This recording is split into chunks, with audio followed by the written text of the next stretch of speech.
Hey guys, I want to thank you for joining me today. Let's have a little devotional time. If you've got your Bibles, grab them. We're going to turn to Matthew 23. If you don't have it right handy, just hit pause, come on back to me, and grab Matthew 23. You're going to find in Matthew 23 7 times it says, "Woe to you!" Whoever Jesus is talking about is in a really tough place. Now, I want to give you something that's kind of extra. It doesn't cost you anything. A really good study is to kind of compare and contrast this passage with the Beatitudes of Matthew chapter 5. That is a good study. I think you can learn a lot. Now, just as a matter of full disclosure, Jesus is confronting not only the Pharisees and the teachers of the law of his day, but he is also confronting the very system that they represent. And quite frankly, I'm a bit uncomfortable about bringing this passage before you. As a matter of fact, I actually thought that maybe I'd share a different passage with you. See, because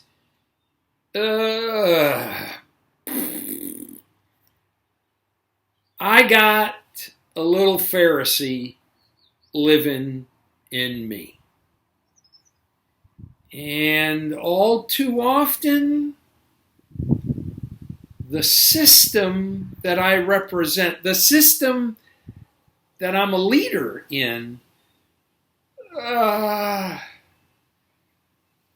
well, this is a passage of great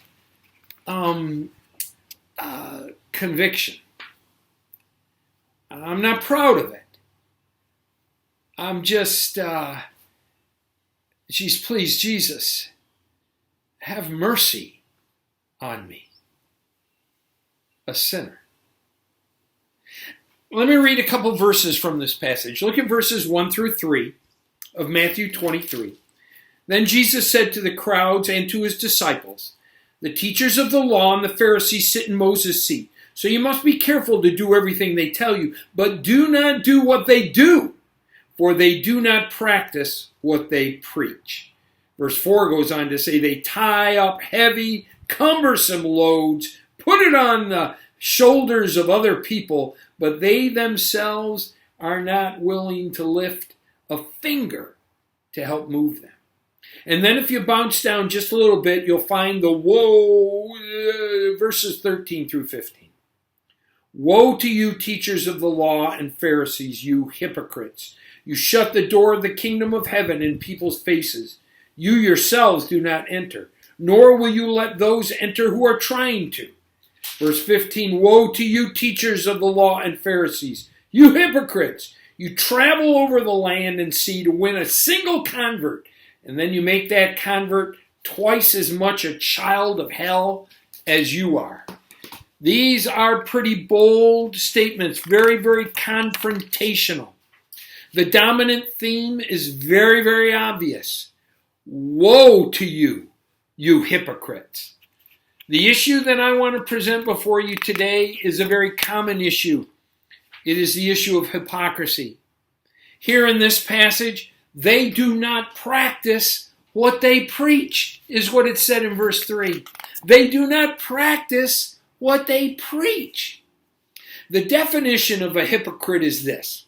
It's a play actor. It's a pretender. That was the common use of the word in the culture at that time. It was to point out someone who was theatrical, who made a presentation that was not necessarily accurate of who they were. It was someone with a mask on, and not a coronavirus mask, but a mask to give you the idea that he was something that he was not. The word began to take on a stronger meaning as a two-faced person. One who speaks one thing, but practices something else. One who speaks one thing, but lives another. I have unconnected friends. You have unconnected friends. people who are far away from God, far away from his church. These are people that we love. I must put away hypocrisy.